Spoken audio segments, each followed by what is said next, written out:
میں نے ایک بہت ڈراؤنا خواب دیکھا۔ یوں لگا جیسے میں اپنے والدین سے بچھڑ رہی ہوں۔ چیخ مار کر اٹھنے پر اماں نے سہارا دے کر پانی پلایا۔ کہنے لگیں کہ یہ برے خواب بھی جانے تیرا پیچھا کب چھوڑیں گے۔ جب سے تیرے ابا کی موت ہوئی ہے تب سے تجھے یہ ڈراؤنے خواب آتے ہیں۔ آج کیا ایسا دیکھ لیا کہ چیخ مار کر اٹھنا پڑا؟ میں نے کہا اماں، میں نے دیکھا ہے کہ حویلی میں کہیں گم ہو جاتی ہوں۔ تم اور ابا مجھ سے بچھڑ گئے ہو۔ میرے ماتھے پر پسینہ آ گیا تھا۔ یوں لگ رہا تھا کہ سانسیں رک رک کر چل رہی ہوں۔ اماں مجھے بستر پر لیٹا کر صورتیں پڑھنے لگیں۔ کہنے لگیں کہ اللہ بہتر کرے گا۔ اس وقت کا خواب ویسے بھی سچ نہیں ہوتا۔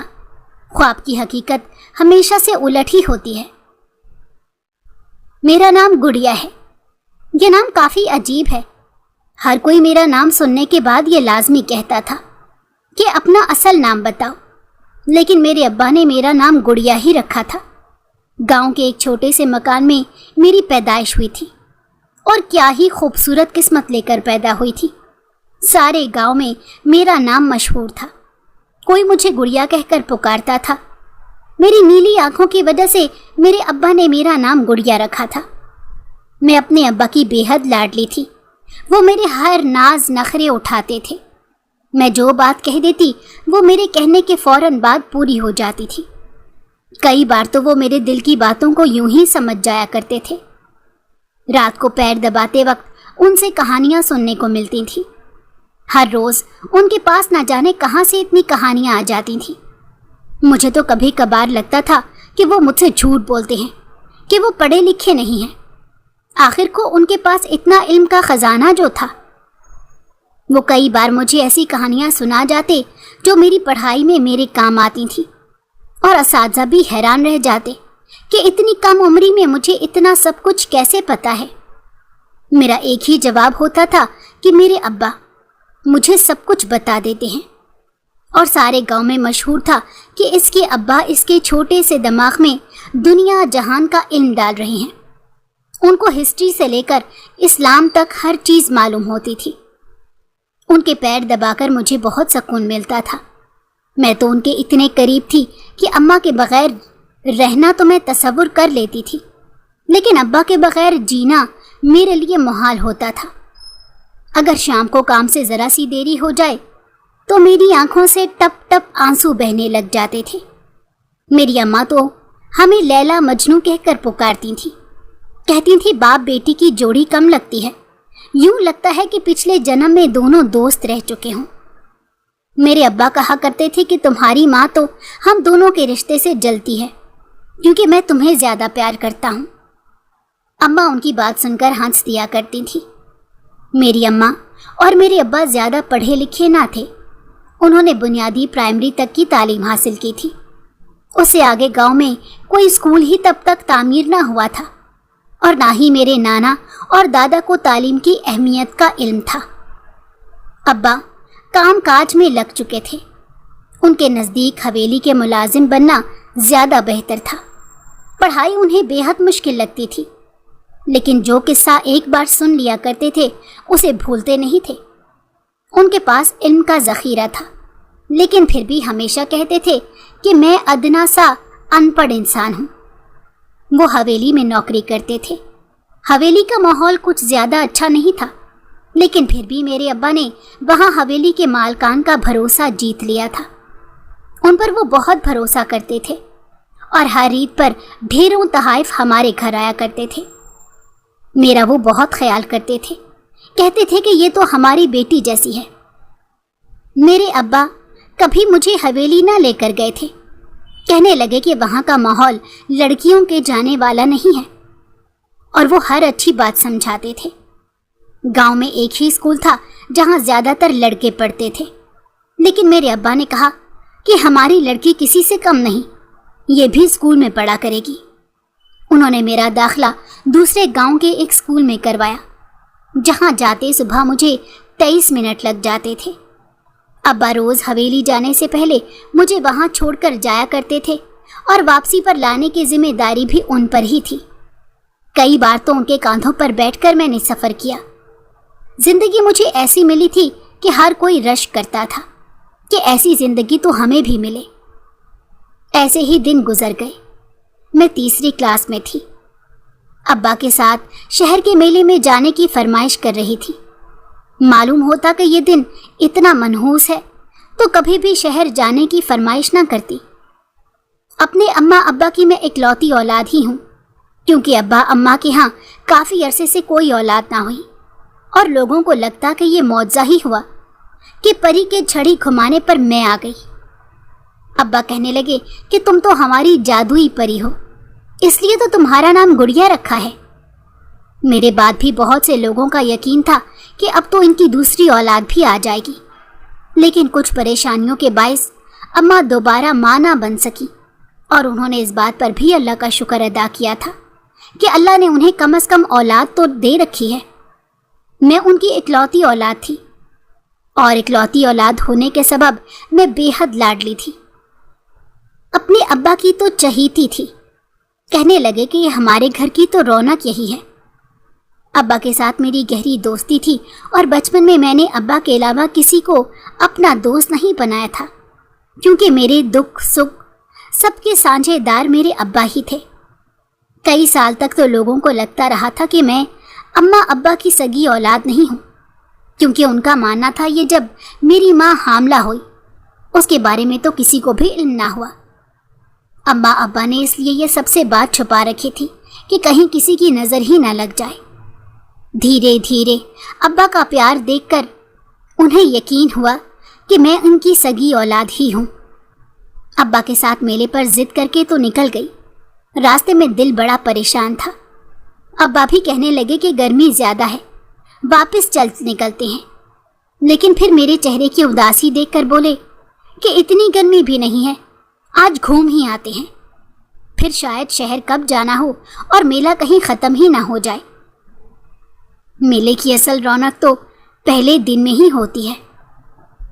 آج ہی کی طرح وہ بھی ایک منحوس دن تھا جب میں اپنے ابا کا ہاتھ تھامے دوسرے گاؤں لگے میلے گئی ہوئی تھی۔ مجھے اچھی طرح یاد ہے، کھلونوں کی بے شمار دکانیں دیکھ کر میں خوشی سے اچھل پڑی تھی۔ رنگ برنگے غبارے بڑے پیارے لگ رہے تھے۔ حلوائی کی دکان جہاں گرما گرم جلیبی اور امرتی بن رہی تھی، کافی بھیڑ تھی۔ اس کے بغل میں جوس کی دکان تھی۔ اس کے بعد ایک چپل کی دکان جہاں ایک عورت دکاندار سے الجھ گئی، اور راہ چلتے لوگ انہیں دیکھتے ہوئے آگے بڑھ رہے تھے۔ موت کا کنواں، ٹکٹ والے کی آواز بہت تیزی سے گونج رہی تھی۔ آسمانی جھولے کے علاوہ بہت سارے چھوٹے بڑے جھولے تھے۔ پنا لال گدھے میاں کے شو کے لیے تو لائن لگی ہوئی تھی۔ آئینے والا پنڈال خالی پڑا تھا۔ ابا کے ساتھ جب میں آسمانی جھولے پر بیٹھی تو اسے بہت ڈر لگ رہا تھا۔ جھولا جب نیچے آنے لگتا تو میں آنکھیں بند کر کے بابا کو تیزی سے پکڑ لیتی۔ جھولے سے جب میں اتری تو میری سماعت سے ایک آواز ٹکرائی۔ لوگ گہما گہمی میں ادھر ادھر بھاگ رہے تھے۔ کہنے میں آیا تھا کہ یہاں کسی نے بم دھماکہ کرنے کا سوچا ہوا ہے، اور جیسے ہی یہ اطلاع لوگوں تک پہنچی تھی وہ لوگ بھاگنا شروع ہو گئے تھے۔ ہمارا جھولا تو رکنے کا نام ہی نہیں لے رہا تھا۔ میں نے تو ڈر کے مارے رونا بھی شروع کر دیا۔ ابا بہادری سے کہنے لگے، کچھ بھی نہیں ہوتا، یہ لوگ ضرور کسی غلط فہمی کا شکار ہیں، کسی نے غلط خبر پھیلا دی ہوگی، تبھی تو اس طرح ہنگامہ ہو رہا ہے۔ ہر کوئی دوسرے سے سبقت لے جانے میں آگے آگے بھاگ رہا تھا کہ کسی طرح اس میدان سے میں باہر نکل جاؤں، میری موت واقعہ نہ ہو جائے۔ اس وقت میں نے لوگوں کے چہرے پر موت کا خوف دیکھا تھا۔ میں اللہ سے یہی دعائیں مانگ رہی تھی کہ خیر خیریت سے ہم یہاں سے نکل جائیں اور یہ خبر جھوٹی ہی ہو۔ میں زور زور سے رونے لگی۔ میں نے کہا کہ ابا، ہم دونوں کو کہیں کچھ ہو تو نہیں جائے گا؟ وہ مسکرا دیے۔ تبھی جھولا بھی رک گیا۔ ہم سب نیچے اتر آئے۔ سب لوگ جھولے سے ادھر ادھر بھاگنے لگے۔ اس بھیڑ میں ہم باپ بیٹی گم ہو چکے تھے۔ میں میلے کی بھیڑ میں ان سے بچھڑ چکی تھی۔ ہر طرف ڈھونڈنے کے باوجود وہ مجھے دکھائی نہ دیے۔ کہیں سے آواز آ رہی تھی کہ گڑیا بھاگ جاؤ۔ ابا کو کئی اونچی آوازیں دینی چاہیے۔ لوگ میرے رونے کی پرواہ بھی نہیں کر رہے تھے، تیزی سے گزرتے جا رہے تھے اور کچلتے جا رہے تھے۔ ابا کی آواز پر ان کے حکم کی خلاف ورزی کیسے کر سکتی تھی؟ تبھی میں نے اب بھاگنا شروع کیا، یہ سوچے سمجھے بغیر کہ اس بھیڑ میں میرا سرمایہ بچھڑ چکا ہے۔ آنسوؤں کی لڑی چہرے سے دامن پر گر رہی تھی۔ مجھے یوں لگ رہا تھا کہ جیسے ابھی میں ٹکرا کر گر جاؤں گی، لیکن خدا کو کچھ اور ہی منظور تھا۔ میری جیسی ڈھیٹ ہڈی اس بھیڑ سے نکل ہی گئی۔ ملے سے باہر نکل کر بھی میں نے ارد گرد ابا کی تلاش میں نظر دوڑائی۔ مجھے یوں لگا کہ جیسے ابا ابھی یہاں سے نمودار ہوں گے اور کہیں گے کہ بیٹی میں آ گیا ہوں، لیکن کہیں بھی ابا نظر نہ آئے۔ میں روتی بلکتی ہر انسان سے پوچھ رہی تھی کہ آپ نے میرے ابا کو دیکھا ہے؟ کوئی میرے کہنے پر رک بھی نہیں رہا تھا۔ اس وقت مجھے سمجھ آیا کہ یہ دنیا کتنی مطلبی ہے۔ ابا ٹھیک ہی کہتے تھے کہ قیامت کے دن ہر انسان کو اپنی فکر لگی ہوگی، نہ بہن بہن کے کام آئے گی اور نہ ہی اولاد والدین کے کام آئے گی۔ ہر کوئی اپنا اعمال نامہ پکڑے اپنی سوچ میں لگا ہوگا۔ مجھے یوں لگنے لگا کہ جیسے یہ قیامت کا ہی منظر ہو اور اب بھی اللہ نے حساب کتاب کے لیے بیٹھک لگا لینی ہو اور کہے گا کہ جی میرا بندہ میرے سامنے حاضر ہو، اس کے اعمال ناموں کو ترازو میں تولا جائے گا۔ میں ہر طرف اپنے ابا کو پکار رہی تھی، لیکن ابا کہیں ہوتے تو مجھے آواز دیتے، اور تھوڑی ہی دیر میں دھماکے کی آواز گونج اٹھی، اور ٹھیک اسی جگہ پر دھماکہ ہوا تھا جہاں باپ بیٹی نے جھولے لیے تھے۔ میں یوں رو رہی تھی کہ جیسے میری یتیمی لکھ دی گئی ہو۔ میرا دل پریشان تھا۔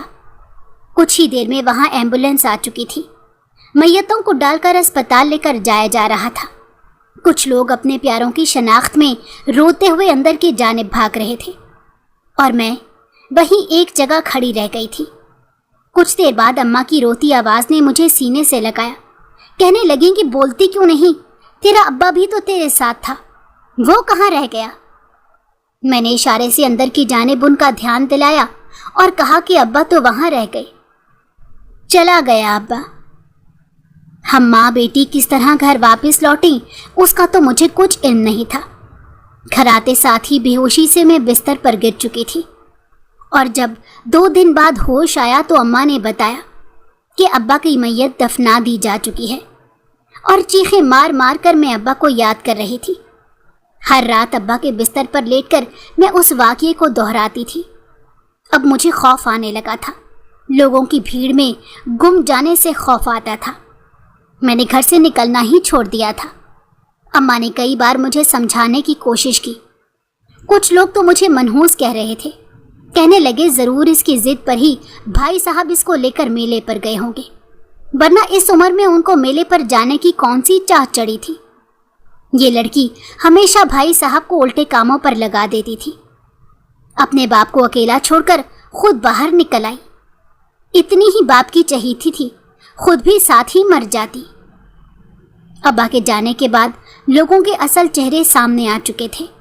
بہت سے ایسے چہرے تھے جو ابا کی موجودگی میں مجھ سے اتنا پیار کرتے تھے، مجھ سے اتنے پیار سے بات کرتے تھے کہ مجھے یوں لگتا تھا کہ اس دنیا میں کوئی ایسا انسان پیدا ہی نہیں ہوا جو مجھ سے بھی نفرت کر سکتا ہو۔ ابا کی موت کے بعد میری ساری ذمہ داری حویلی کی مکین نے لے لی تھی۔ کہنے لگے کہ آج سے آپ دونوں ہماری ذمہ داری ہیں۔ اماں کو یوں ان کا احسان اچھا نہیں لگا، تو کہنے لگی میں خود آپ کی حویلی میں آ کر کام کر کے جایا کروں گی۔ اس حادثے کے بعد کئی لوگوں نے میلے میں جانا ہی چھوڑ دیا تھا۔ اس دن کے بعد تو میں گھر سے بھی نہ نکلتی تھی، اماں کے ساتھ بازار بھی نہیں جاتی تھی۔ سارے کام ان کی اکیلی جان پر آ گئے تھے۔ کتنے گھروں کے چشم و چراغ ان سے بچھڑ گئے تھے، کتنی ماؤں کے لختے جگر ان سے دور ہو گئے تھے۔ ہر کسی کی زبان پر ان بدماشوں کے لیے بد دعا ہی تھی جنہوں نے ان کے پیارے ان سے دور کر دیے تھے۔ اماں روز کوشش کرتی تھی کہ رات کو مجھے کہانی سنا سکے۔ ان کی کہانی آدھی ادھوری ہی رہ جاتی تھی۔ کئی بار تو میں تنگ آ کر خود کہہ دیتی تھی کہ آپ ابا کی طرح کوئی کہانی نہیں سنا سکتی۔ مجھے خود لگنے لگا تھا کہ کاش اگر میں ابا کو میلے میں نہ لے کر جاتی تو یہ حادثہ پیش نہ آتا اور اتنا کچھ بھی نہ ہوتا۔ ابا میرے خواب میں آ کر مجھے تسلیاں دیا کرتے تھے کہتے تھے کہ تم تو میری پیاری شہزادی ہو، تمہیں اپنی ماں کا سہارا بننا ہے، یوں اکیلے کمرے میں پڑی رہو گی تو آگے کیسے بڑھو گی؟ اماں نے دوبارہ سے میرا داخلہ اسکول میں کروا دیا تھا، اور اسکول چھوڑنے کی ذمہ داری حویلی کے چچا کی تھی، جو روز تانگے پر مجھے اسکول لے کر جایا کرتے تھے۔ حویلی کے مکین ہم سے ملنے بھی آئے تھے، میری ماں سے افسوس بھی کیا، کہنے لگے جانے والے کو کون روک سکتا ہے، جس نے اس کی زندگی اتنی ہی لکھی تھی اس نے اپنے پاس بلا لیا۔ آج سے آپ اور آپ کی بیٹی ہماری ذمہ داری ہے، جب تک اختر زندہ تھے انہوں نے ہماری بہت خدمت کی ہے، کبھی نمک حرامی نہیں کی، اب ہمارا فرض بنتا ہے کہ آپ دونوں کا خیال رکھیں۔ ابا کی موت کے بعد گھر کے حالات بہت بدل گئے تھے، گھر میں راشن پانی کی کوئی کمی تو محسوس نہ ہوئی تھی، کیونکہ مالکان نے ان کا بہت ساتھ دیا، لیکن ابا کی کمی ہر وقت محسوس ہوتی رہتی تھی۔ ان کی ٹانگیں دبانا، ان کی باتیں سننا، ان کی کہانیاں سننا، سب دن کو نامکمل سا بنا دیتا تھا۔ رات کو میں چیخ مار کر اٹھ جایا کرتی۔ ابا کا بازو میں نے آخری بار جھولے میں تھاما تھا، یوں لگ رہا تھا کہ جیسے میں ابھی جھولے میں ہی بیٹھی ہوں، ان کا لمس ابھی تک مجھے محسوس ہوتا تھا۔ دھیرے دھیرے سب کچھ ایک رفتار میں آ گیا تھا، زندگی پھر سے معمول پر آ چکی تھی، لیکن ابا کی کمی زندگی میں کبھی بھی پوری نہ ہوئی۔ ہر ہفتے میں ابا کی قبر پر جا کر ان سے ڈھیروں باتیں کیا کرتی، جو پہلے مجھے قصے کہانیاں سنا رہے تھے، اب وہی قصے کہانیاں ان کے سامنے دہراتی تھی۔ دن بدن میرا حسن نکھر کر سامنے آتا جا رہا تھا، جو مجھے دیکھتا تھا دیکھتے ہی چونک جایا کرتا تھا، یوں لگتا تھا کہ جیسے حسن کی دیوی زمین پر اتر آئی ہو۔ لوگوں کو یقین ہی نہیں ہوتا تھا کہ میں گاؤں میں رہنے والی معمولی سی لڑکی ہوں۔ کہتے تھے حسن تو اس لڑکی میں بے حساب ہے۔ اسکول میں ہر کوئی میری آنکھوں کی تعریف کیا کرتا تھا، ہر کسی کو میری آنکھیں پسند آ جاتی تھیں۔ کئی لوگ تو حسرت سے میری ان آنکھوں کو دیکھتے تھے، جن کی نمی کو صرف میں ہی جانتی تھی۔ یہ آنکھیں ساری رات باپ کی جدائی میں روتی رہتی تھیں۔ لوگ اب بھی عجیب و غریب باتیں کرتے تھے، لیکن دھیرے دھیرے جب ہم نے ان کی باتوں پر کان نہ دھرے تو خود ہی باتیں کرنا بند کر دیے۔ میری اماں کہتی تھی کہ حویلی میں آج تک کسی نے کوئی بیٹی پیدا نہیں کی، اور حویلی میں یہ رواج ہے کہ پہلا بیٹا ہی ہونا چاہیے، ورنہ بیٹیوں کو زندہ دفن کر دیا جاتا ہے۔ عجیب سی روایت تھی، پھر بھی اماں حویلی کے گن گاتی تھیں۔ میرے ابا نے تو مجھے لاڈلی بنا کر رکھا تھا، کہتے تھے کہ یہ ہمارے گھر کی رونق ہے، اور اسی سے تو اللہ نے ہمارا رزق پانی کھول دیا ہے۔ اب میں جوانی کی دہلیز پر قدم رکھ رہی تھی، میرے جسم میں تبدیلیاں ہو رہی تھی، قد تیزی سے بڑھ رہا تھا۔ اب میں الجھے الجھے بالوں والی پھوہر سی لڑکی نہیں رہی تھی، سینے میں ایک اینٹھن رہتی تھی، چہرے پر لالی آ گئی، گال بھر چکے تھے، چہرہ اور جسم بھرا بھرا دکھائی دینے لگا تھا، جس کے نتیجے میں سارا جسم سڈول بن گیا۔ اماں کہتی تھی کہ خود کو چادر میں چھپا کر رکھا کرو، اس قدر خوبصورت ہو کہیں باہر آنے جانے کی اجازت نہ تھی۔ کہیں بھی فنکشن پر میں جا نہیں پاتی تھی، کیونکہ میری اماں کو یہی فکر لگی رہتی تھی کہ مجھے کسی کی نظر ہی نہ لگ جائے۔ وہ کہتی تھی کہ میرا دنیا میں تمہارے سوا ہے ہی کون؟ تمہارے ابا بھی یوں ہی اچانک حادثے میں مجھے چھوڑ گئے، اللہ نہ کرے تم پر کسی کی بری نظر پڑ گئی تو میں بوڑھی ماں کس کس کو جواب دیتی پھروں گی۔ مجھے اماں کی عزت کی پوری پرواہ تھی، تبھی تو میری خوبصورتی پر لوگ مائل بھی ہوتے تو میں انہیں بھاؤ نہیں دیتی تھی۔ مجھے معلوم تھا کہ میری ماں نے کس قدر محنت مزدوری کر کے مجھے پالا ہے، اور ان کے نزدیک عزت کی کیا اہمیت ہے۔ میں اپنے باپ اور ماں کی عزت کو یوں رون تو نہیں سکتی تھی، انہی کی بیٹی تھی، ان کا مان کیسے توڑ سکتی تھی۔ میں نے اماں کو کہا کہ بے فکر ہو جاؤ، آپ کی یہ بیٹی کبھی بھی آپ کا مان نہیں توڑے گی۔ میری خوبصورتی کی وجہ سے میرے کئی رشتے بھی آئے تھے، لیکن اماں نے انہیں انکار کر دیا تھا، کہنے لگیں کہ میری بیٹی ابھی چھوٹی ہے۔ مجھے سمجھایا کہ میں مالکن سے بات کروں گی، وہ تیرا کسی اچھے اور امیر گھر میں رشتہ کروا دیں گی۔ میں نے کہا اپنی چادر دیکھ کر ہی پاؤں پھیلانے چاہیے. اب میں امیر گھر میں جا کر کیا کروں گی؟ وہاں کے لوگوں سے بھلا میرا کیا واسطہ ہوگا؟ تو کہنے لگیں کہ تجھے یوں 2 وقت کی روٹی کے لیے رول نہیں سکتی. گھر کے حالات کب بدل جائیں اس کا کوئی بھروسہ نہیں ہوتا. میں نہیں چاہتی کہ مستقبل میں میری بیٹی بھی حویلی میں کام کرے. تمہیں تو ایسے گھر میں بھیجوں گی کہ تم راج کرو گی. ان کی بات سن کر میں خاموش ہو گئی تھی.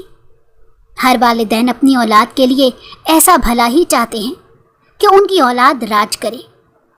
قسمت کب کس کو کون سا چکر دے اس کا کوئی علم نہیں ہوتا. میری زندگی میں میری ماں سے زیادہ فیصلے لینے والی حویلی کی مالکن تھی، جو اماں کو ہر مشورہ دیا کرتی تھی اور اماں ان کے مشورے پر سر ہلا کر بس ہاں کہہ دیتی تھی. انہیں لگتا تھا کہ ان کی مالکن کبھی انہیں غلط مشورہ دے ہی نہیں سکتی. اماں بوڑھی ہو چکی تھی. کئی بار بیماری میں بھی حویلی جانا ہی پڑتا تھا کیونکہ مالکن کی خاص ملازمہ تھی. ان کے علاوہ تو مالکن کسی سے اپنا کام کروانا ضروری نہ سمجھتی تھی. اماں سارا دن مالکن کی خاطرداری میں لگی رہتی، جس کے بدلے انہوں نے ہمارے پیٹ بھرنے ہوتے تھے. ایک روز فنکشن کے باعث اماں کے سر پر زیادہ کام آ گیا. میں نے بھی اصرار کیا کہ مجھے اپنے ساتھ لے جائیں، میں آپ کا ہاتھ ہی بٹا دوں گی. گھر میں اکیلے رہ کر میں کیا کروں گی؟ اسکول سے بھی چھٹیاں ہو چکی ہیں. اسکول کی پڑھائی مکمل ہو گئی تھی. میٹرک کے بعد آگے کی تعلیم کا ابھی میں نے کچھ سوچا نہیں تھا. میری بات سن کر اماں مان گئی. کہنے لگی کہتی تو تم ٹھیک ہو. آج میری ہڈیوں میں جان بھی نہیں ہے اور کام بھی بہت ہے. تمہیں اپنے ساتھ لگا لوں گی تو نظروں کے سامنے رہو گی اور مجھے بھی یقین رہے گا. انہیں حویلی کے لوگوں پر بڑا مان تھا. کہہ دیتی تھی کہ حویلی میں مالکن اور ان کے بیٹے کے سوا ہوتا ہی کون ہے. ان کے بیٹے کی شرافت کے قصے اماں نے کئی بار مجھے سنائے تھے. کہنے لگی اتنے امیر گھرانے کے ہونے کے باوجود بھی ان کا بیٹا نہایت شریف ہے. حویلی میں جانے کے بعد سارا دن ان کے ساتھ کاموں میں لگی رہتی. مالکن نے مجھ سے ایک بار ملاقات بھی کی اور ڈھیر سارا پیار بھی کیا. کہنے لگیں تمہاری آنکھیں تو بہت خوبصورت ہیں اور تم خود بھی بہت خوبصورت ہو. میرے چہرے پر ہاتھ پھیر کر کہنے لگیں بہت حسین لڑکی ہو. ان کی اس تعریف پر میں شرما کر نظریں جھکا گئی اور گھر کے کام کرنے لگی. میری مدد کی وجہ سے اماں نے بھی جلدی کام کر لیا تھا اور ہم ماں بیٹی جلدی فارغ ہو کر گھر کو واپس لوٹ آئی تھیں. اس روز کے بعد سے اماں روز مجھے حویلی لے کر جانے لگی. مجھے حویلی جا کر کچھ خاص اچھا نہیں لگا تھا. وہ میرا پہلا دن تھا. اس دن حویلی میں کچھ ایسا خاص ہوا تھا کہ مجھے دوبارہ حویلی جانے کا دل ہی نہیں کرتا تھا. لیکن مالکن نے کہہ دیا تھا کہ جب تک فارغ ہے ہماری حویلی میں ہی کام کر لیا کرے. مسئلہ صرف اتنا تھا کہ مالکن کا بیٹا مجھے عجیب نظروں سے دیکھا کرتا تھا. پہلے روز ہی میں اس کی نظروں سے تنگ آ چکی تھی. وہ مجھ سے نظریں ہٹا ہی نہیں رہا تھا. میں نے کئی بار اس کی آنکھوں سے اوجھل ہونے کی کوشش کی تو مجھے پھر سے یوں ہی لگا کہ جیسے اب تک وہ مجھے دیکھ رہا ہے. میں نے کسی کو اس بارے میں نہیں بتایا تھا. مجھے لگا کہ شاید میرا وہم ہوگا، ورنہ امیر کبیر انسان مجھے کیوں دیکھے گا. اور اماں تو بتاتی تھی کہ وہ شریف انسان ہے، پھر اس قدر بری نظروں سے مجھے کیوں دیکھ رہا تھا. اس کی مجھے سمجھ نہ آ سکی اور نہ ہی میں سمجھنا چاہتی تھی. لیکن اماں کے ساتھ واپس حویلی جانے کا سن کر میرا دل خوف زدہ ہو گیا تھا. میں نے اماں کو بتا دیا کہ وہ لڑکا مجھے عجیب نظروں سے دیکھ رہا تھا. مجھے واپس حویلی نہیں جانا. اماں کہنے لگی یہ تمہارا وہم ہوگا، ورنہ وہ ایسا بچہ نہیں ہے. بچپن سے میں اسے دیکھتی آئی ہوں. وہ بہت شریف بچہ ہے، ہمیشہ اپنے کام سے کام رکھتا ہے اور اس حویلی میں تو کئی جوان بچیاں کام کرتی رہی ہیں. کبھی کسی نے اس کی شکایت نہیں کی اور مالکن نے اپنے بیٹے کی ایسی تربیت بھی نہیں کی. ساری رات میں اماں سے باتیں کرتی رہی. اگر ابا زندہ ہوتے تو مجھے کبھی بھی وہاں جانے کا نہ کہتے. وہ تو ہمیشہ یہی کہتے تھے کہ میری بیٹی کبھی کسی کے بارے میں غلط سوچ نہیں سکتی. جو مجھے کہتی ہے وہ ہمیشہ سچ ہی ہوتا ہے. وہ ہمیشہ میری باتوں پر بھروسہ کرتے تھے.